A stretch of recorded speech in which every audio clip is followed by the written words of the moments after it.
ગુજરાતના ડોક્ટરોના માનદ વેતનમાં વધારો કરાયો. કેબિનેટની બેઠકમાં લેવાયો મહત્વનો નિર્ણય.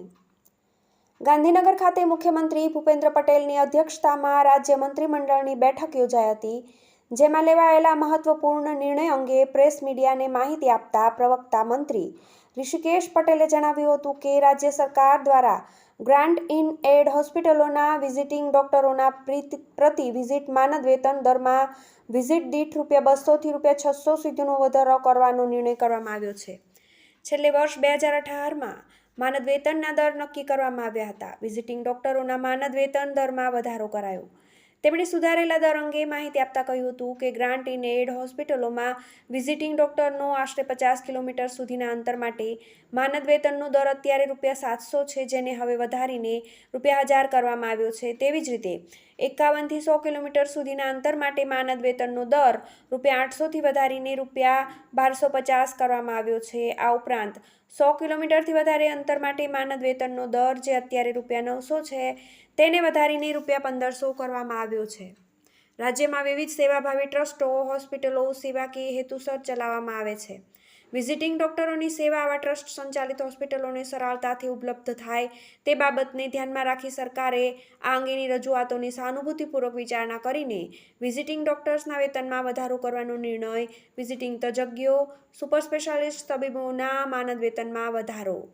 અગાઉ આ તબીબોને પ્રતિ કલાક અંતરના આધારે ₹700થી ₹900 આપવામાં આવતા હતા, જેમાં વધારો કરીને પીડિયાટ્રિશિયન અને જનરલ ફિઝિશિયનને પ્રતિદિન ₹3000, રોજના લઘુત્તમ 3 કલાકની સેવા ફરજિયાત.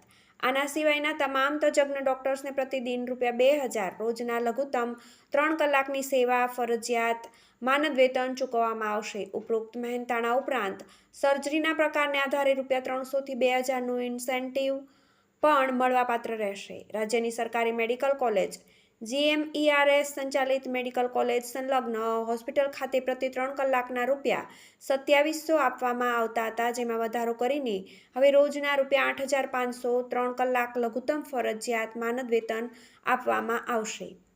નોન સર્જિકલ સુપર સ્પેશિયાલિટીવાળા સ્પેશિયાલિસ્ટ દિવસના ₹8500 મુજબ પ્રતિદિન ઓછામાં ઓછા 3 કલાક માટે અને મહિનામાં જેટલા દિવસ આવા તબીબો સેવા આપી શકે તેટલા દિવસ તેઓ સેવા આપી શકશે. ડોક્ટરો ગમે તેટલા દિવસ સેવા આપી શકશે. આ તજજ્ઞ ડોક્ટરો કોઈપણ મર્યાદા વગર મહિનામાં જેટલા દિવસ સેવા આપવી હોય તેટલા દિવસ સેવા આપી શકશે. ડોક્ટરોએ આપેલી સેવાઓના આધારે જ તેમને મહેનતાણું ચૂકવવામાં આવશે. સાથે જ તજજ્ઞ ડોક્ટરો પાસેથી CM સેતુ યોજના હેઠળ લેવામાં આવતી સેવાઓ બદલ પ્રધાનમંત્રી જન આરોગ્ય યોજના હેઠળ તેમને કોઈપણ લાભ મળવાપાત્ર રહેશે નહીં.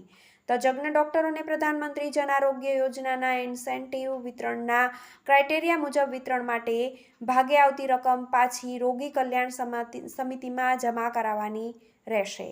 TV18 news, Gujarat.